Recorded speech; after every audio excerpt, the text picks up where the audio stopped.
Hello students, आज का हमारा टॉपिक है therapeutic communication and patient nurse relationship.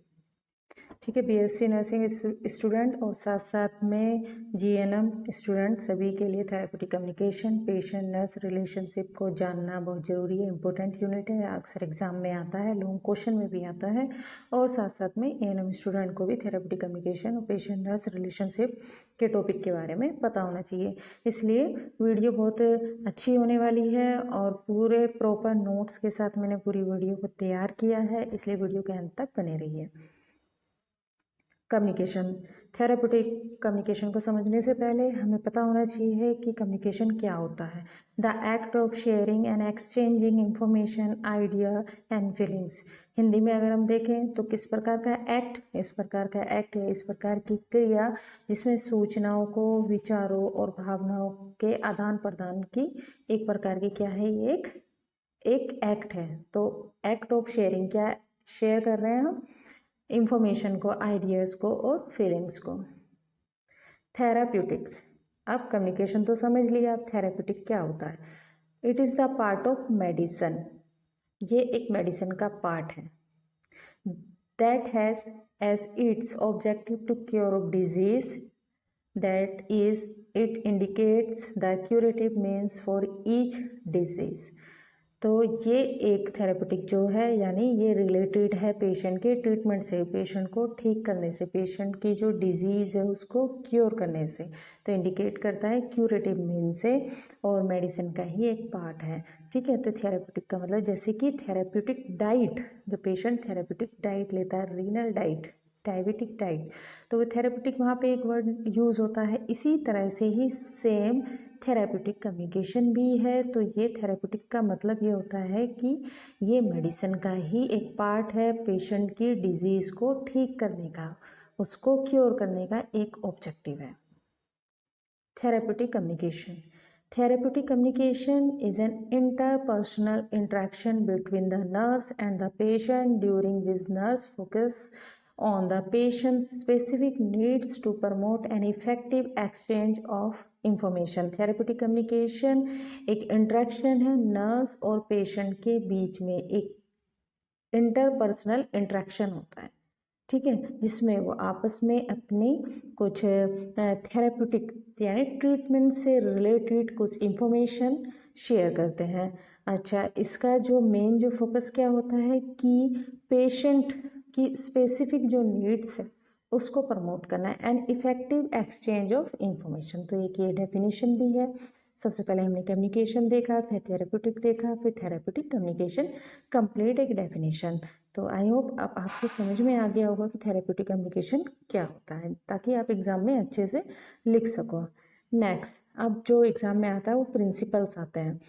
The patient, therapeutic communication के प्रिंसिपल क्या है? The patient should be primary focus of interaction.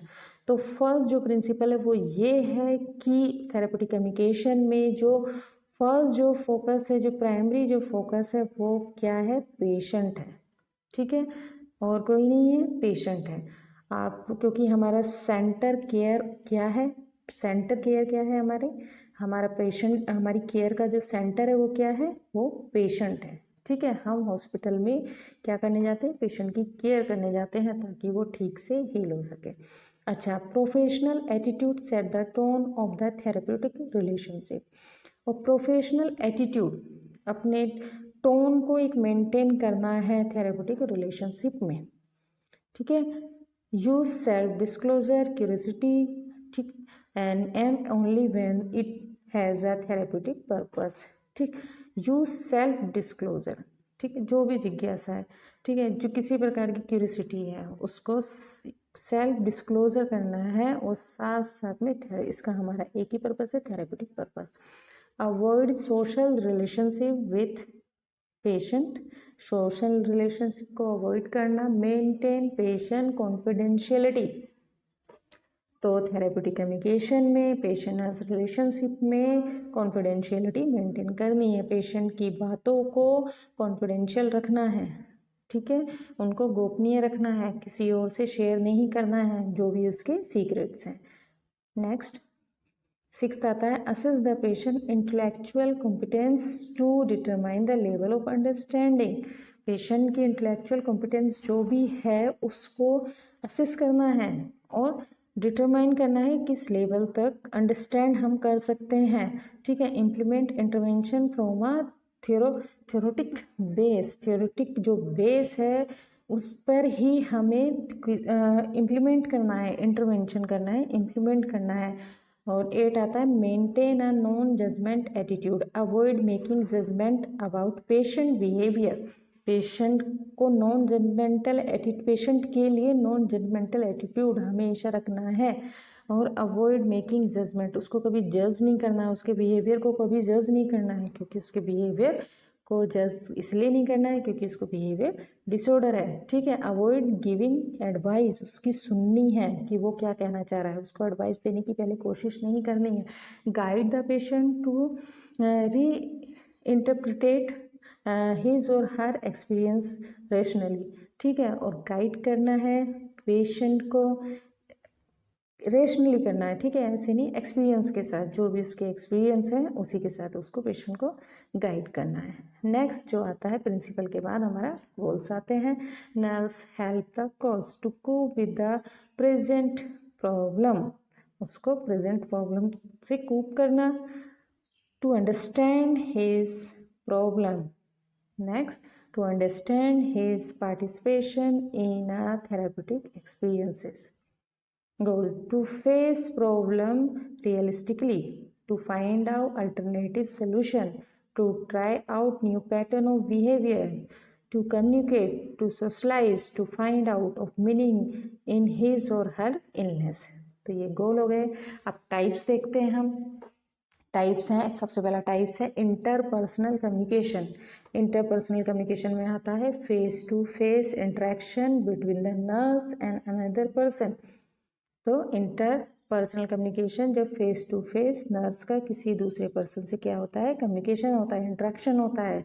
Trans personal communication, interaction that occurs with a patient spiritual dome. ठीक है, तो trans personal communication क्या होता है, जिसमें इंट्रैक्शन होता है पर्सन के स्पिरिचुअल, जो भी उसके डोम्स, जो भी उसकी भावनाएं हैं। ठीक है, social group communication, powerful form of communication that occur within an individual. ठीक, नेक्स्ट तो नेक्स्ट आता है small group communication, powerful of पहले था हमारा स्मॉल ग्रुप कम्युनिकेशन, ये हो गया है, ये नेक्स्ट स्मॉल ग्रुप कम्युनिकेशन ही लिखा है। इसके बाद आता है हमारा interpersonal communication, powerful to communicate that occur within an individual. Public communication, interaction within an audience, nurse are required to use eye contact, gesture. ठीक, तो ये सारा पब्लिक कम्युनिकेशन में आता है। अदर टाइप्स में आता है हमारा verbal communication, non verbal communication. Verbal communication, communication through words, जब बातों के थ्रू हम किसी से कम्युनिकेट करते हैं। Non verbal communication, communication is not convey through words, जिसमें वर्ड यूज़ नहीं कर रहे हैं हम। ठीक है, और उसके बाद टेक्निक्स, टाइप्स के बाद हमारी टेक्निक्स आती हैं। लिसनिंग, सबसे पहले लिसन करना है, पेशेंट जो भी कुछ कह रहा है। ब्रॉड ओपनिंग, ठीक है, उसकी क्या ब्रॉड ओपनिंग है। ठीक है, और उसके बाद उसका आता है रिस्टेटिंग, ठीक, क्लैरिफिकेशन, रिफ्लेक्शन, ह्यूमर। ठीक है, informing, focusing, sharing perception, theme identification, silence and suggesting. ठीक, तो ये सारी टेक्निक्स हैं 12। तो इन टेक्निक्स को भी आपको याद रखना है और इसके बारे में थोड़ा थोड़ा लिखना है। फिर आता है कॉम्पिटेंट्स रैप। ठीक है, कॉम्पिटेंट्स में आपका ये कुछ पॉइंट्स आते हैं, इनको भी आपको याद करना है। कंपोनेंट्स, कंपोनेंट्स में क्या आता है, रैपो। रैपो कैसी मेंटेन करनी है पेशेंट के साथ, तो ये मेन कंपोनेंट्स है कि हमने कैसी पेशेंट के साथ अपनी रैपो मेंटेन कर रखी है।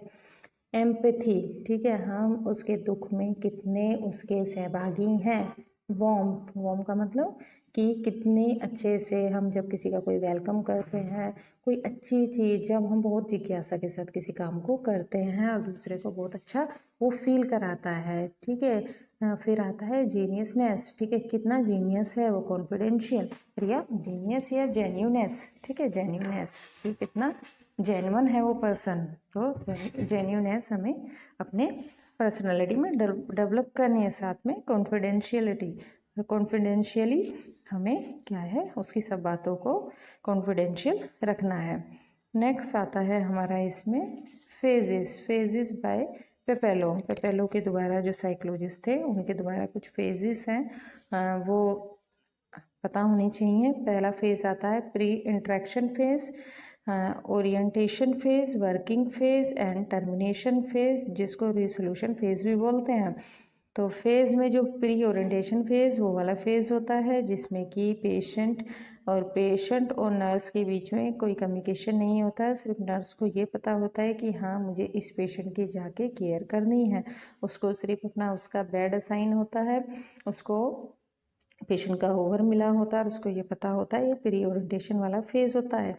फिर आता है ओरिएंटेशन फेज, जिसमें कि नर्स पेशेंट के साथ अपने आप को इंट्रोड्यूस करती है और पेशेंट भी करता है और दोनों में कम्युनिकेशन स्टार्ट होती है। वर्किंग फेज वो होता है जब जो नर्स है वो पेशेंट के साथ काम करती है, ठीक है, उसको मेडिकेशन देती है, उसकी केयर करती है। टर्मिनेशन फेज वाला फेज होता है रिसोल्यूशन फेज वाला, जिसमें पेशेंट का डिस्चार्ज होता है, पेशेंट या रेफर होता है या ठीक होके वहाँ से जाता है। तो ये सारे थेरेप्यूटिक कम्युनिकेशन के फेज हैं। इम्पेसिस मतलब किसी प्रकार का रुकावट होना या ब्लॉकेज होना। तो थेरेप्यूटिक में किस प्रकार की चीज़ें हैं जो कि ब्लॉकेज का काम करती हैं। Therapeutic impasses are blocks in the patient nurse relationship. तो यही यहाँ पे बताया कि थेरेप्यूटिक इम्पेसिस का क्या है, ब्लॉक्स हैं जो पेशेंट और नर्स के बीच के रिलेशनशिप में ब्लॉक आते हैं। और ये वैरायटी ऑफ रीज़न है, they take many different form, जो अलग अलग फॉर्म में हो सकते हैं, but they are create still to stop or delay in the therapeutic relationship, जो कि थेरेप्यूटिक रिलेशनशिप को मेंटेन करने या तो स्टॉप कर देंगे या डिले कर देंगे। तो फॉर स्पेसिफिक थेरेप्यूटिक इम्पेसिस हैं, जिसमें फर्स्ट आता है रेजिस्टेंस, ठीक है। रेजिस्टेंस में क्या है कि किस प्रकार से पेशेंट जो है अपने ही चाह कर, जैसे यहाँ पे लिखा हुआ है, पहले यहाँ देख लेते हैं कौन कौन से हैं। तो रेजिस्टेंस है, फिर ट्रांसफेरेंस है, फिर काउंटर ट्रांसफेरेंस है, फिर बाउंड्री इवोल्यूशंस हैं। तो 5 इम्पेसिस हैं। रेजिस्टेंस में आता है, resistance is the patient attempt to remain unaware of anxiety producing aspects within the self. जो पेशेंट जो है खुद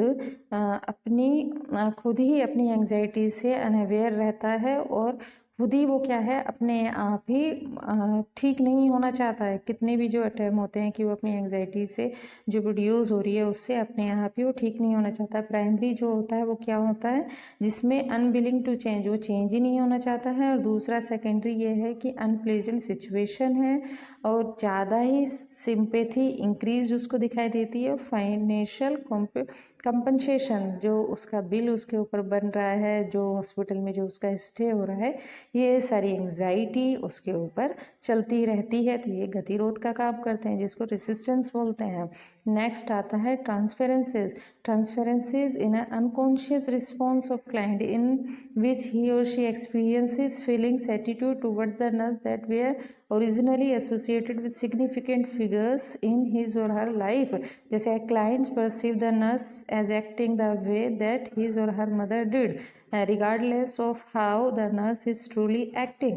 इसमें क्या है, जैसे कि यहाँ पे एग्जाम्पल से हम समझेंगे कि नर्स जो है पेशेंट का काम कर रही है, जो क्लाइंट है वो ये परसीव कर रहा है कि नर्स जो है इस तरह से काम कर रही है जैसे कि उसकी मम्मी काम करती है, और जबकि नर्स ऐसा नहीं कर रही है, वो सच में ही अपना काम कर रही है, ठीक है। लेकिन वो अपना ऐसा परसीव कर लेता है कि वो जो कुछ काम भी कर रही है वैसा ही कर रही है जैसे उसकी मम्मी काम कर रही थी, या उसकी मम्मी ने उसके साथ किया था, या उसके साथ कुछ भी प्रॉब्लम रही होगी तो उसको भी ऐसी ही फीलिंग आती है।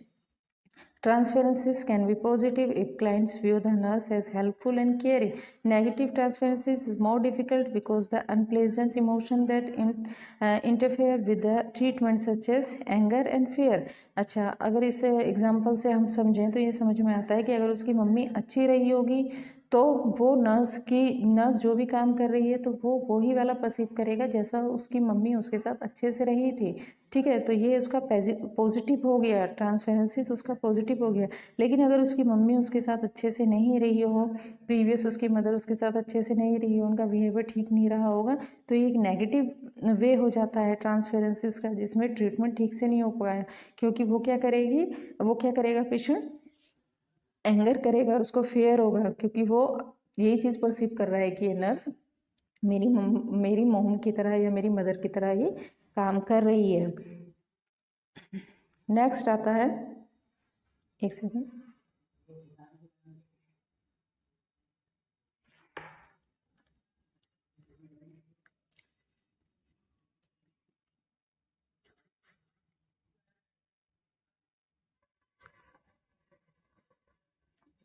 नेक्स्ट आता है counter ट्रांसफेरेंसेज refers to the specific emotional response by the nurse towards the patient that is inappropriate to the content and context of therapeutic relationship or inappropriate in its emotional intensity।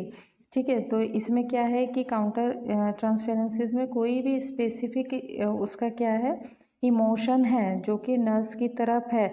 ठीक है, उसमें क्या है, therapeutic relationship और जो inappropriate जो emotional intensity है उसकी, वो उसी के बेस पे वो डेवलप कर लेता है। ठीक है, तो नेक्स्ट जो आता है हमारा बाउंड्री इवोल्यूशन आता है। Boundary evolution it occur when a nurse goes outside the boundary of the therapeutic relationship, stabilise a social economic relationship with client, nurse accept free gift from patient है। तो इसमें क्या है कि बाउंड्री जो patient और नर्स की boundary होती है, तो नर्स जो है अपनी उस बाउंड्री से क्या है, पार होके काम करना स्टार्ट कर देती है। जैसे कि फर्स्ट लिखा है कि पेशेंट से वो गिफ्ट लेने स्टार्ट कर देती है और पेशेंट के साथ पर्सनल और सोशल फंक्शन में जाना स्टार्ट कर देती है, और साथ साथ में social function of a clients उनको अटेंड करना स्टार्ट कर देती है।